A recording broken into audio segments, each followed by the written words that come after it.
अब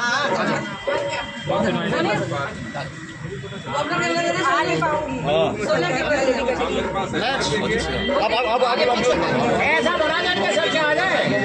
आ रहे हैं मातृ शक्ति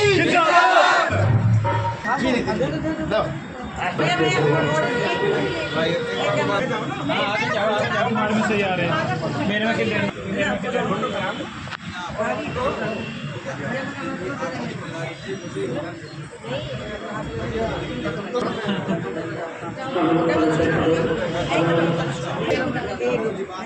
लेना नहीं है।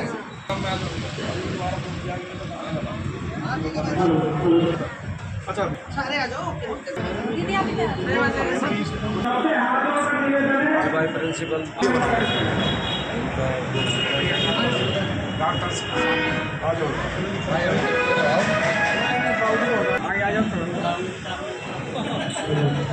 प्रोग्राम को बनाया जा सके और मैं हमारे लोगों ने आज के मीटिंग की अध्यक्षता के लिए उनका नाम मैं चयनित करता हूँ।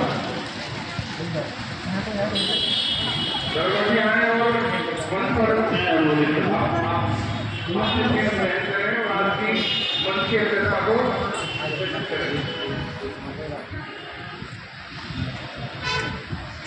तो चली रही है चली रही है।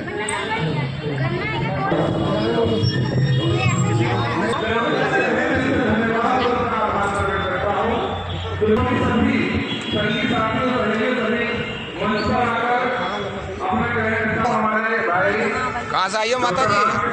आई हैं जलालपुर। आज मुरादनगर के अंदर बाबा साहब अम्बेडकर पार्क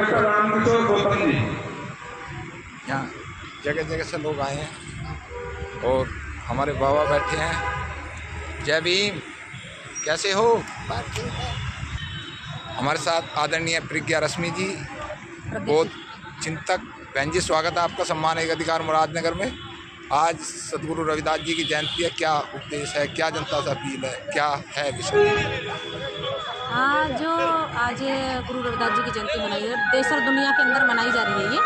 और इसमें सबसे बढ़िया बात जो हो रही है कि लोग रूढ़िवाद अंधविश्वास पाखंड से निकल करके आ रहे हैं और बड़ी संख्या में गुरु जी को लोग समझने लगे हैं कि गुरु क्या है। लेकिन रविदास जी के तो जो फॉलोवर हैं वो सबसे ज़्यादा जो है मनुवाद में भरे पड़े हैं, दुनिया भर के सत्संगर पत्संगर फलाने हैं ठिकाने हैं। लेकिन वो जो गुरु शिष्य की परंपरा है ना, गुरु शिष्य के परंपरा में हमारे लोग बंधे हुए जाते हैं, क्योंकि रविदास जी को गुरु मानते हैं हम लोग। और गुरु का मतलब है कि जो अंधकार को दूर करे और प्रज्ञा का प्रकाश हमारे जीवन के अंदर लाए, तो हम उसको गुरु कहते हैं। तो उस परंपरा को लोग निभाते हुए थोड़ा, क्योंकि अंधश्रद्धा नहीं, उसको हम श्रद्धा कह सकते हैं कि हमारी श्रद्धा की जो अभिव्यक्ति है वो गुरु के चरणों में मानी जाती है। क्योंकि कबीर साहब हों, रविदास साहब, जितने संत महापुरुष हुए उनकी कोई ना कोई विचारधारा जो मानव कल्याण के लिए जो आई, मानव कल्याण जिन्होंने प्रेरित किया, उस विचारधारा पर चल रहे हैं। श्रद्धा का अभिव्यक्ति जो है वहाँ होता है। लेकिन रविदास जी के मानने वाले सबसे ज़्यादा हिंदू धर्म का प्रचार प्रसार करते हैं, वही हरिओम हरि और फलाना और 108 श्री श्री और फलाने। मैं हरि का थोड़ा अर्थ बताऊँ। हरि यहाँ पे जो संबोधि प्राप्ति है उसका मतलब हरि है, यानी हरि जो ज्ञान है उस ज्ञान को पूरा करते। लेकिन हम लोग हरि का दूसरे मनुवादियों को बोलते हैं, वो अपना बोलते हैं कि हरि बोले। हरि जो है संबोधि प्राप्ति, जिसको ज्ञान की प्राप्ति होती है उसको हम हरि के नाम से जानते हैं। हरि यानी जिसने अपने अंदर लोभ द्वेष अज्ञान का हरण कर लिया हो, तो हम उसको हरि कहते हैं। लेकिन हिंदू लोगों ने उसको हरि एक भगवान के रूप में माना है। और एक विशेष बात और आज है इस पूर्णिमा के अवसर पर कि भगवान बुद्ध का जो महापरिनिर्वाण की जो घोषणा हुई, तो आज के दिन ही वो दिन था कि आज के दिन भगवान बुद्ध ने यह घोषणा करी कि मेरा महापरिनिर्वाण होगा, यानी मैं जब शरीर छोड़ूंगा तो वो वैसा होगा। तो आज ये भी एक बहुत बहुत धन्यवाद जानकारी के लिए। अति सम्मानित सदन, आप सभी का मेरा हार्दिक अभिनंदन, वंदन, प्रणाम। आप सभी को, सभी बड़े लोगों को मेरा हृदय से आभार कि आप लोगों ने मुझे इस काबिल समझा, यहाँ पर बैठाया, यहाँ पर बुलाया। बहुत ज्ञानी गुणी लोग हैं, मैं क्या बात करूँगी मुझे नहीं पता, लेकिन ये तो बात ज़रूर है कि गुरु जो है वो उनके बिना कुछ भी संभव नहीं है। ये आदिकाल से, जब जन्म होते रहते हैं, गुणी अवतार होते रहते हैं, लेकिन गुरु जो होते हैं उनसे परिचय कराने वाले भी गुरु ही होते हैं। हम दुनिया में आए, हमारे अस्तित्व में सबसे प्रथम गुरु हमारी माँ से बड़ा गुरु कोई नहीं। माँ का स्थान भगवान से पहले आता है, क्योंकि दुनिया में अगर आना है भगवान को, किसी भी अवतार में आना है, तो उनको माँ का ही सहारा चाहिए। बिना माँ के घर के वो दुनिया में नहीं आ सकते। तो प्रथम वंदन हम आप सबकी तरफ से, अपनी तरफ से, अपनी सभी माता शक्ति को करते हैं। एक शक्ति जो एक नई सृष्टि की रचना करती है। एक आजकल बहुत ज़बरदस्त गंदगी है समाज में, वो सभी से अनुरोध है मेरा, माता शक्ति से भी और समाज से, कि देश का निर्माण, इंफ्रास्ट्रक्चर मजबूत करना, इकोनॉमिक फैक्ट्रीज लगाना, वो सब ठीक है, लेकिन सबसे पहले चरित्र का निर्माण जरूर करें। ये जो अभी रविदास बाबू जी हैं या और जो हमारे बुजुर्ग रहे हैं, सबका एक मत रहा है कि समाज को सुधारना, और नारी शक्ति हमेशा से पूजनीय रही है। जब कभी नारी का अपमान हुआ, चाहे महाभारत काल हो, चाहे रामायण काल हो, हमेशा उसका नाश ही हुआ। आप जानते हैं कि विनाश, पूरी सृष्टि का विनाश हो गया है। हम जो धार्मिक, हम लोग सनातनी आदमी हैं, सनातनी में भी कहते हैं कि जब नारी शक्ति के साथ अपमानित कोई भी ऐसा कांड हो जो अपमानित होते हैं, तो वो विनाश, सृष्टि के विनाश का कारण बनता है। तो आप सभी से अनुरोध है, बहुत ज़्यादा बोल रही हूँ, तो मेरा आप सभी से अनुरोध है कि सभी गुरुओं को प्रणाम, सभी माता शक्ति को प्रणाम, और एकता की तरफ चलें, समाज को जोड़ने की बात करें, तोड़ने की बात। अभी किसी एक भाई ने, हम लोग ऊपर वो चढ़ा रहे थे माला, किसी एक भाई ने कहा जाटो वर्ग जिंदाबाद, तो जाट वर्ग जिंदाबाद क्यों नहीं? तो अगर आप समझते कि मेरी सबसे अपील है ये, मैं ऐसी कमेटी को बिलोंग करती हूँ, लेकिन मैं सनातनी हूँ, मेरी परवरिश आरएसएस की हुई है, मेरे फादर डिफेंस में, तो मेरी पर्सनालिटी कहीं एक जगह नहीं ठहरती है। हम बीजेपी का पूरा विरोध करते हैं, हम बीएसपी का पूरा विरोध करते हैं, हम आपका विरोध पूरा करते हैं, सबके साथ रहते हैं। तो हर अच्छी बात को, जब हम एक हिंदुस्तानी बनेंगे, हम एक इंसान बने, हिंदू और मुसलमान नहीं बने, कास्टिज्म में, धर्म में नहीं बटे, अगर हम एक बार एक इंसान बन के देश को चलाते हैं, तो हम लगता है हिंदुस्तानी हो जाएंगे और हमारा हिंदुस्तान बहुत मजबूत होगा। जय भारत। कि हम लोग शब्दों के साथ बहुत खेलते हैं, सभी लोग शब्दों के साथ बहुत खेलते हैं, लेकिन हम लोग मूर्त रूप नहीं दे रहे हैं शिक्षा को। अभी भी हमारे मुरादनगर में आसपास बहुत सारी जगहें ऐसी हैं जहां हमारे भाई मजदूरी कर रहे हैं, उनकी वाइफ भी मजदूरी कर रही हैं, औरतें भी घर घर जा कर के, लेकिन आदमी को पता नहीं चलता, वो सुबह से रात तक जी तोड़ मेहनत करता है। उसके बाद में वो या तो मंदिर की तरफ होते हैं या ठेके की तरफ होते हैं। आप लोग समझ रहे होंगे इस बात को, या तो वो ठेके की तरफ होते हैं या मंदिर की तरफ, जिससे ना तो वो अपना घर बना पा रहे हैं, ना बच्चों को पढ़ा पा रहे हैं, और ना ही बच्चे ये समझ पा रहे हैं कि अगर मुझे ग्रेजुएशन करनी है या 12वीं करनी है, उसके बाद बहुत सारे एग्ज़ाम होते हैं। 12वीं के बाद भी बहुत सारे गवर्नमेंट एग्ज़ाम होते हैं, जिसमें एसएससी भी है, बैंकिंग भी है, लेकिन हमारे भाई बहनों को पता ही नहीं है कि बच्चों को ये एग्ज़ाम भी दिलवाने हैं।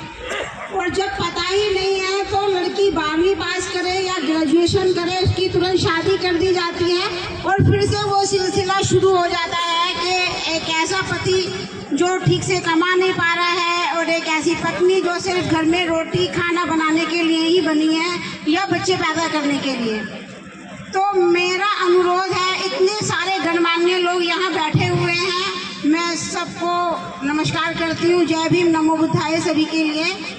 पर एक छोटी सी गुजारिश, जैसा कि मुझे अभी बताया गया कि लाइब्रेरी बन रही है यहाँ पर, मैं सबसे अनुरोध करती हूँ कि सभी एक एक किताब या तो बैंकिंग की परीक्षा के लिए या यूपीएससी के लिए या एसएससी के लिए, अगर एक पैसा भी डोनेट नहीं करते हैं, सिर्फ एक एक किताब दान करें, अच्छे से अच्छी किताब दान करें, और मेरे पास भी जमा करवा सकते हैं वो किताबें, जिससे कि मैं बच्चों को उत्साहित कर सकूं कि यहाँ बहुत सारी किताबें हैं, आप खाली तैयारी करो। ज़्यादा से ज़्यादा बच्चे हमारे अगर गवर्नमेंट जॉब में होंगे तो पता चलेगा कि भाई कितना लोग बाहर निकल रहे हैं। अभी ग्रेजुएशन करके भी 10,000 रुपये की नौकरी करते हैं, और उस 10,000 रुपये में से ना तो आप घर चला सकते हो, ना ही बच्चों को पाल सकते हो, कुछ नहीं हो सकता। 10,000 रुपये कुछ नहीं होते। तो मेरा अनुरोध है कि अगर सभी लोग शिक्षा के नाम पर खाली बातें ना करके किताबें दान करें, छोटे बच्चों के लिए उनके मनोरंजन की किताबें हैं जिसमें बहुत सारा ज्ञान है, तो ऐसी किताबें दान करें, पेंसिल पेन कॉपियाँ दान करें, जिससे कि उनका भला हो। दूसरा, मैं घर घर जाके छोटे से छोटे परिवार में झोपड़ी में जाकर के भी लोगों से बात करती हूँ कि भाई इन बच्चों को पढ़ाओ। रात भी अभी एक स्टूडेंट PhD स्टूडेंट अभी आए हुए हैं गौतम बुद्ध यूनिवर्सिटी से। उन्होंने मुझे रात को 8 बजे बोला, मैम मुझे बच्चे नहीं मिल रहे हैं, मैं बच्चों का वही इंटरव्यू लेना चाहता हूँ, जिससे कि वो बच्चे मुझे बताएं यहाँ क्या हो रहा है, गाँवों में क्या हो रहा है, कैसी शिक्षा है, कैसी पढ़ाई हो रही है। लेकिन कोई उनको नहीं मिल रहा है कि भी इनको बताए या राह दिखाए। मैं घर से 8 बजे गई और मैंने लड़कियों को बुलाया कि भैया बताओ क्या करना है तुम्हें किताबें चाहिए। अगर तुम्हें कोई भी एग्जाम क्रैक करने के लिए किताबें चाहिए तो मेरे पास 20 बच्चे आए और मुझे बताएं, किताबें मैं मुहैया करवाऊंगी, लेकिन मुझे बच्चे चाहिए पढ़ने वाले, एग्जाम देने के लिए तैयारी करने वाले बच्चे चाहिए। लेकिन ऐसा नहीं हो रहा है, क्योंकि जितने भी लोग हैं यहाँ, इतने सारे लोग एक साथ इकट्ठे हो सकते हैं। अगर कोई और पर्सनल मीटिंग हो वहाँ इकट्ठे हो सकते हैं, पर छोटे से छोटे गांव में जाकर के अगर वॉकिंग करके लोग मिलते हैं लोगों से, तो शायद समझ में आती है लोगों के। वो समझेंगे कि इतना बड़ा आदमी मेरी झोपड़ी में आया है तो कुछ तो बात है। हो गया तो उसके लिए मुझे बहुत दुख है, और बस यही उम्मीद करती हूँ कि आज जो भी मेरी बात को दिल से सुन रहे हैं, समझ रहे हैं, वो इस पे काम करें और मेरी मदद करें कि भाई हमारा समाज थोड़ा सा ऊपर उठे। धन्यवाद। गणमान्य जन, आप सभी को मेरा नमस्ते, नमस्कार। और जितने भी यहाँ पर मौजूद व्यक्ति हैं, मेरे छोटे बड़े सभी को मेरा सादर नमस्कार। आज हम यहाँ सब संत शिरोमणि रविदास जी महाराज जी के जन्मोत्सव के लिए इकट्ठा हुए हैं। सभी हम बात करते हैं उनके बारे में, लेकिन वो बात है क्या? कोई भी व्यक्ति अजर अमर नहीं होता, अजर अमर होती है उसकी विचारधारा। उसकी विचारधारा से ही हम प्रेरित होकर उन्हें जिंदा रखते हैं, उन्हें अमर कर देते हैं। लेकिन क्या हम उन विचारों को अपने जीवन में उतारते हैं? इसके लिए हमें आत्मचिंतन करना चाहिए। जैसे कि रविदास महाराज जी ने कहा कि हम आडंबर को, पाखंड को, अंधविश्वास को अपने जीवन से दूर करें। वो भी एक ग्रस्त जीवन जीते थे, उसी में रहकर वो अपने सभी कर्तव्यों का पालन करते थे। अब यहाँ शुरुआत होती है कि उन्होंने अपने परिवार को बड़े अच्छे से, यहाँ तक कि समाज के लिए, पीढ़ियों के लिए एक संदेश छोड़ा कि हम सब इस अंधविश्वास से बचें। क्या हम उस अंधविश्वास से बच पाते हैं? क्या हम अपने इस गृहस्थ आश्रम का सही से जो हमारे कर्तव्य हैं उनका पालन कर पाते हैं? नहीं। आजकल परिवारों में इतनी दरार है कि बच्चे अपने माँ बाप के साथ बैठकर बात ही नहीं करते। बच्चे बड़े हुए और वो बाहर निकल जाते हैं कमाने के लिए। इस अंधी दौड़ में उन्हें शामिल किसने किया? इन सबको शामिल किया है हम ही ने, क्योंकि हम अपने बच्चों के साथ बैठकर कभी बात ही नहीं करते, उन्हें समझाते ही नहीं हैं। उन्हें किसी भी चीज़ के लिए, बच्चा एक बिल्कुल कच्चा घड़ा होता है, उसे तराशने का काम हम ही करते हैं। क्या हम अपने जीवन की जितनी समस्याएं हैं या जो हमें जीवन अपना जैसे जीना है उसके लिए बैठ के अपने बच्चों से बात करते हैं? बिल्कुल भी नहीं करते। बच्चों को कह देते हैं ये तुम्हारे मतलब की बात नहीं है।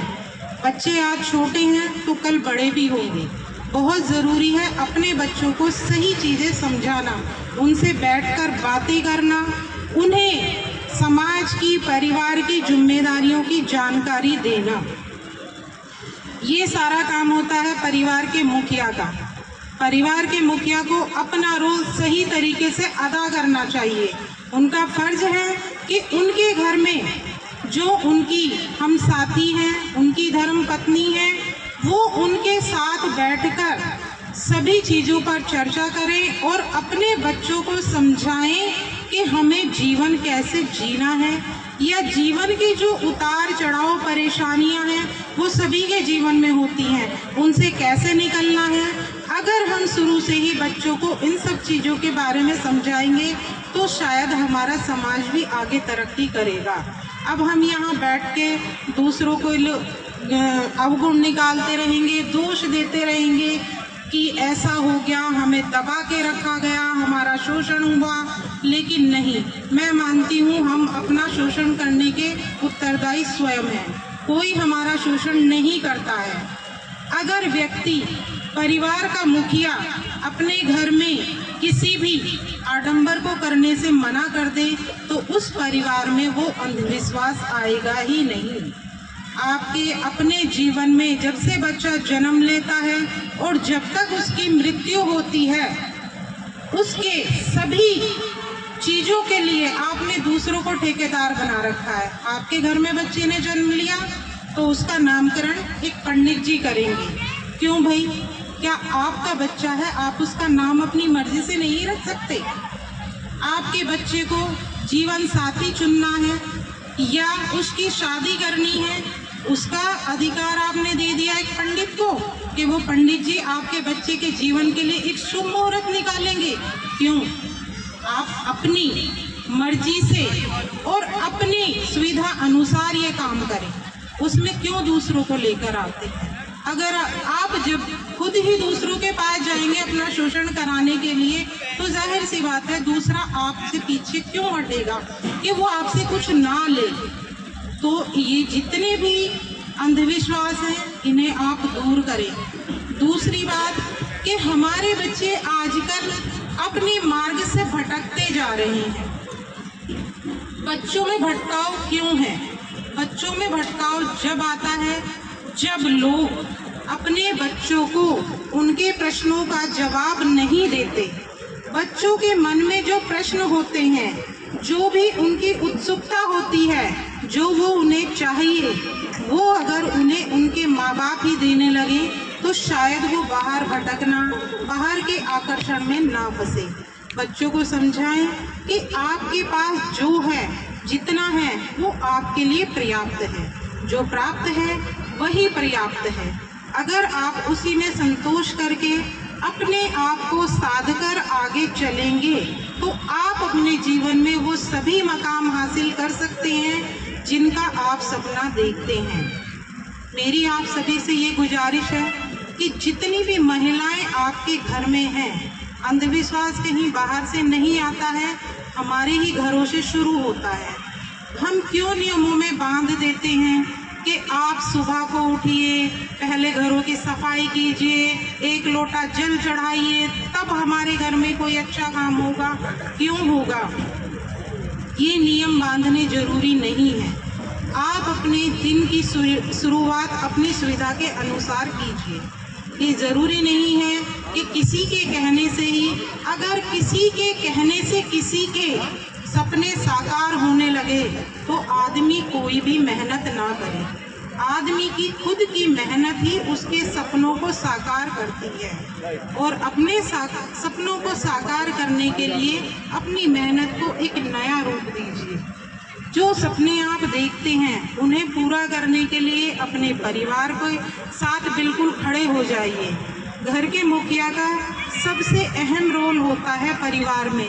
अगर वो अपने परिवार को अच्छी राह दिखाते हैं, आडंबरों से बचा लेते हैं, ये आडंबर भी हमें, हमारी अर्थव्यवस्था को कमज़ोर करते हैं। हमारी जो बुनियाद है, जो नींव है, उसको हिला देते हैं।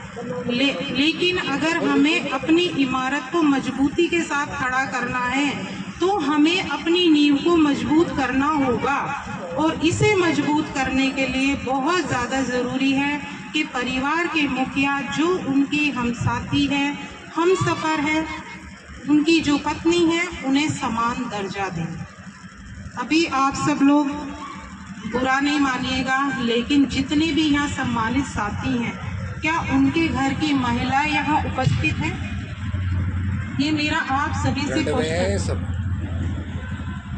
क्या ये जरूरी नहीं है कि हम अपने एक छोटे से मंच से इन सब की शुरुआत करें? मेंबर साहब क्या भी इस बात से एग्री करते हैं? अगर आप एग्री करते हैं तो हाथ ऊपर कर दीजिए। जितने भी लोग यहाँ हाथ ऊपर कर रहे हैं, मेरी उनसे हाथ जोड़ के विनती है कि अपने घर की, आपकी पत्नी है, आपकी माता जी हैं या आपकी बेटी हैं, आप उन्हें ज़रूर लाइए, क्योंकि उनका बदलाव बहुत ज़रूरी है। अंग्रेज़ों की एक नीति थी कि अगर किसी को भी बदलना है तो जो वहाँ का सभ्य समाज है उसको उनका आदर्श बना दीजिए। उन्होंने क्या किया, जिन्हें कहते हैं हम उच्च समाज, उन्होंने लोगों को दिखावा दिखाना और आडंबर करना, ये सारी चीज़ें शुरू कर दी, जुलूस निकालना, रैलियां करना। आप मुझे ये बताइए, ये जो रैलियां होती हैं या जुलूस निकलते हैं तो उनमें क्या सभी लोग एक ही विचारधारा के होते हैं? वो सभी एक विचारधारा के नहीं होते हैं। वो लोग होते हैं जो एक दूसरे के पीछे चलने वाले होते हैं। कुछ लोग तो ऐसे होते हैं जिन्हें कुछ पता ही नहीं है कि हाँ भाई हमें 100 रुपये मिलेंगे, हमें 200 रुपये मिलेंगे या हमें एक वक्त का खाना मिल जाएगा, तो वो इसलिए वो उनके पीछे चल देते हैं। लेकिन बहुत ज़रूरी है कि हमें इन सब चीज़ों से बचना चाहिए। मैं कुछ छोटी छोटी सी बातें यहाँ कहूँगी, अगर किसी को गलत लगे तो उसके लिए माफ़ी चाहती हूँ। आजकल एक बड़ा ट्रेंड चला हुआ है मंत्रोच्चारण करने का, कि मंत्रोच्चारण किए बिना हमारा कोई भी काम पूरा नहीं होता। हनुमान जी राम जी का मंत्रोच्चारण करते हैं, नारद जी नारायण का नाम लेते हैं। क्या इन सब के करने से हमारा भला होता है? अगर किसी भी देवी देवता की पूजा करने से भला हो गया होता तो जो पंडित बैठे हैं या जो दिन रात उनके यहाँ पे पूजा करते हैं तो वो दुनिया में सबसे सुखी और अमीर व्यक्ति होते। बहुत अच्छे, बहुत सुंदर, क्या कह रहे हैं? लेकिन क्या ऐसा है? फिर भी वो लोगों को बुलाते हैं। हमारा समाज अपने पथ से भटका हुआ है और समाज की बात से पहले सबसे पहले जो हमारी नींव है वो है हमारा परिवार। तो ये बहुत ज़रूरी है कि हम अपने परिवार को बिल्कुल अडिगता के साथ, दृढ़ निश्चय के साथ बांध कर चलें और उन अपने बच्चों को ये राह दिखाएं कि वो आडंबरों में ना फंसे। जितने भी आज हम यहाँ रविदास जी की जयंती के या उपलक्ष्य में इकट्ठे हुए हैं, उन्होंने भी यही कहा है कि पाखंड से और अंधविश्वास से दूर रहिए। बच्चा आपका कितना भी होनहार है, पढ़ रहा है, आपने उसे शिक्षा दे दी कि बेटा पेपर देने जा रहे हो तो पहले 1 लोटा जल चढ़ा के आओ मंदिर में। तो ये आपके लिए जरूरी है। बच्चे के मन में डर ना बैठाएं। मेरी आप सभी से गुजारिश है, हाथ जोड़कर के अपने घर में जो पाखंड, जो अंधविश्वास है उससे अपनी महिलाओं को बाहर निकालें, अपने परिवार को मजबूत करें और समाज को एक उन्नति की राह पर ले जाएं। इसी के साथ मैं अपने शब्दों को विराम देती हूँ। इधर देखो, इधर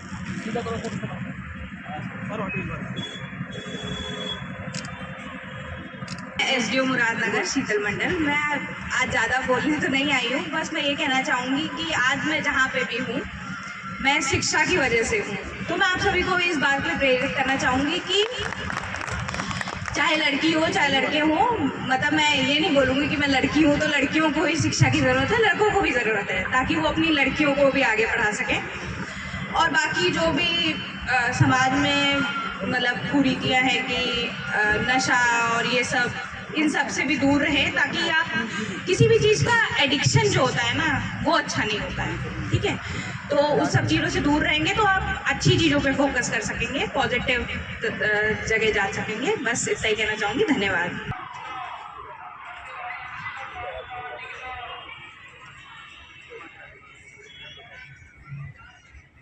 उनका आभार व्यक्त करती हूँ। सभी आप लोग जो बड़े बैठे हैं सबका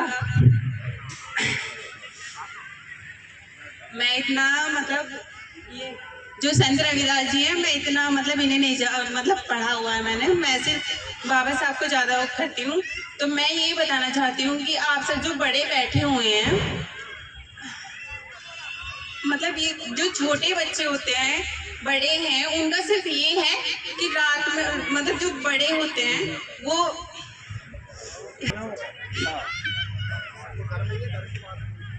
ये सब रात में क्या होता है, देखो मैं तो नॉर्मल बताती हूँ जो भी है। रात में क्या होता है कि ड्रिंक करके आते हैं, छोटे बच्चे होते हैं, उनके बड़े भी होते हैं, वो सब क्या देखते हैं, अपने बड़ों को देखते हैं कि हाँ साथ में रात में मतलब ड्रिंक करके आ रहे हैं। वो सब चेंज करिए और अपने बच्चे जो हैं, छोटे हैं, बड़े हैं, वो आपका ही फर्ज है कि अब उन्हें किस मतलब कैसे हमें उन्हें चेंज करना है, कैसे उनकी हमको मतलब जीवन को मतलब उनका आगे चलाना है। अगर वो देखेंगे कि हमारे ही बड़े ड्रिंक करके रात में बैठे हुए हैं तो फिर हम क्या कर सकते हैं।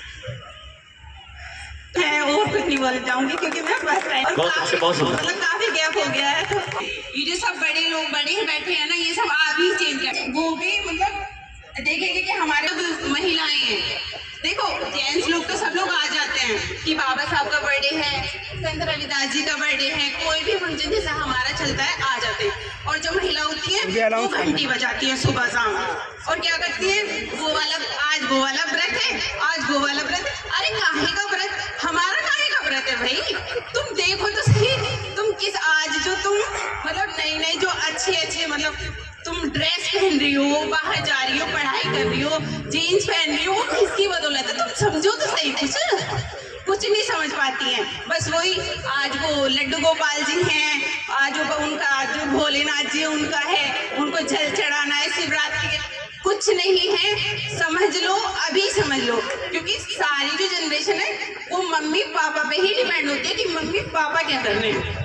समझ लो आज ही समझ, और नहीं समझा तो वो ही जल चढ़ाते रह जाओगे, माताओं के नवरात्रे करते रह जाओगे और जो बच्चे हैं ना वो कुछ नहीं कर पाएंगे, वो सिर्फ कावड़ ढोते फिर जाएंगे हर साल। ये ज्यादा समझना डिपेंड करता है जो लेडीज हैं, क्योंकि जो मैं मानती हूँ ना जो जेंट्स होते हैं वो जेंट्स भी अपनी मतलब जो उनकी वाइफ होती है ना उन्हीं पे ही डिपेंड होते हैं। अगर वो अपनी जो लेडीज होती है ना उन्हें भी चेंज नहीं कर सकते हैं। क्या करते हैं कि आज मुझे वहाँ जाना है, वो चाहिए मुझे, आज मुझे महाकुंभ में जाना है, मुझे वहाँ के दर्शन करने हैं, वहाँ डुबकी लगाएंगे भाई। उन्हें तो भाई रोटी खानी है घर में, उन्हें तो अपना घर चलाना ही है, नहीं तो तलाक हो जाएगा, वो हो जाएगा, घर में लड़ाई हो जाएगी, कलेश हो जाएगा, महाकुंभ मुझे नहा के ही आना है। तो भाई समझ लो लेडीजों, मैं तो लेडीजों को ही कहूँगी ये सब छोड़ दो, कुछ नहीं है, अपने बच्चों को पढ़ाओ लिखाओ, इसी में ही सब कुछ है। तो बस बहुत बोल दिया। मैं समझता हूँ पुरुषों को पीछे छोड़ दिया आज के कार्यक्रम में। देश है वो उनकी बातों से पूरा होता है, वो चीज़ें हमें बतानी लोगों को जरूरी हैं, तो ये उन्होंने बताया, इसके लिए बहुत ही धन्यवाद के पात्र हैं। और जो हमारे भाई हैं पदम सिंह जी पिलखवा वाले, जो साहित्य की उधर दुकान लगाई हुई है, उनकी धर्मपत्नी है, वो उनका सम्मान करेंगे। उनकी धर्मपत्नी है आप। सभी को मेरा नमस्कार, जय भीम। और यहाँ पर उपस्थित सभी सम्मानित अतिथिगण को मेरा नमस्कार, जय भीम। आप सभी ने आज ये जो प्रोग्राम रखा है बहुत ही सराहनीय है। इसके लिए यहाँ पर जितने भी मेंबर्स हैं कमेटी की और जो भी इस फील्ड में काम कर रहे हैं उनके लिए क्लैपिंग बनती है। तो मेरी तरफ से भी तालियां, और सभी को मैं कहूँगी कि एक बार उनके लिए तालियां बजाएंगे। मैंने भी अपनी लाइफ में बहुत संघर्ष किया है। यहाँ तक आने के लिए मैं एक टीचर हूँ, अध्यापिका हूँ, राजकीय विद्यालय मतौर में, मतौर मुरादनगर में ही पढ़ता है, मुरादनगर ब्लॉक में ही पढ़ता है। और मेरे हस्बैंड ने मुझे बहुत सपोर्ट किया मेरे इस शिक्षा के क्षेत्र में आगे बढ़ने के जो रास्ते हैं उन्होंने खोले। हमेशा मुझे उन्होंने हौसला दिया, हमेशा आगे बढ़ने का साहस प्रदान किया। और वो है इस बीच, आप लोगों के बीच में ही है। मैं उनसे अनुरोध करूंगी कि वो भी आए यहाँ पर मंच में। और मेरे फादर ने मुझे एमए कराया, उसके बाद डबल एमए मैंने अपने ससुराल में आके किया। मेरे घर में मेरे फादर एजुकेशन के महत्व को समझते थे, पर बहुत सारे लोग ऐसे थे फैमिली में जो एजुकेशन के महत्व को नहीं समझते थे। उन्होंने हमेशा यही कहा कि इतना पढ़ा रही हो लड़की को, जब इतना पढ़ाओगे लड़का कहाँ से ढूंढोगे, इतना एजुकेटेड लड़का कहाँ से मिलेगा, और पढ़ाने के बाद फिर दहेज भी तो देना होगा। पर मेरे पापा ने किसी की नहीं सुनी। उन्होंने कहा नहीं, जब तक मेरे बच्चे पढ़ेंगे मैं पढ़ाता रहूँगा। मेरे पापा भी एक मिडिल क्लास फैमिली से ही बिलोंग करते हैं, ऐसा नहीं है बहुत अच्छे पद पे थे या कैसे थे, पर उन्होंने हमेशा हमें सपोर्ट किया। और आज मेरे हस्बैंड मेरे साथ खड़े हैं, उन्होंने मुझे एमए कराया, एमएड कराया, न्यूज़पेपर छान लेते थे सारा, कहाँ कौन सी वैकेंसी निकली है, कहाँ क्या हो रहा है, मुझे बताते थे एक बात। और आज मैं यहाँ पर खड़ी हूँ, मुझे 10 साल हो गए हैं नौकरी करते हुए। जो भी मैंने किया है वो इन्हीं की बदौलत किया है, इन्होंने ही मेरा सपोर्ट किया। और ऐसा नहीं इन्होंने अकेले ने मेरा सपोर्ट किया, मेरी फैमिली के हर एक मेंबर ने मेरा सपोर्ट किया। जब मैं पढ़ती होती थी तो मेरी मदर इन लो, मेरी सासू माँ कहती थी वो पढ़ रही है उसको छेड़ना नहीं। वो खाना भी खुद बनाती थी, वो बीमार रहती थी पर उन्होंने कभी मुझे परेशान नहीं किया। मैं पढ़ रही हूँ तो पढ़ ही रही हूँ, उन्होंने कभी मुझे नहीं कहा कि ये चाय बना दो या खाना बना दो, पढ़ रही हूँ तो पढ़ रही हूँ। उनका बहुत सपोर्ट था। आज वो हमारे बीच में नहीं है पर मैं उन्हें हमेशा याद करती हूँ, आंखों में पानी भी आ जाता है उन्हें याद करके। और मैं बहुत बहुत धन्यवाद करती हूँ उन सभी लोगों का जिन्होंने मेरी इस जर्नी में मेरा बहुत साथ दिया, मेरे को सपोर्ट किया। बहुत बहुत धन्यवाद। अंत में मैं यही कहना चाहूँगी, ना पूछो कि मेरी मंजिल कहाँ है, ना पूछो कि मेरी मंजिल कहाँ है, अभी तो सफ़र का इरादा किया है। ना हारूंगा हौसला उम्र भर, ना हारूंगा हौसला उम्र भर, ये मैंने किसी से नहीं खुद से वादा किया है, खुद से वादा किया है। बहुत बहुत धन्यवाद आप सभी का यहाँ पर मुझे आमंत्रित करने के लिए। जल्दी आओ, जल्दी आओ।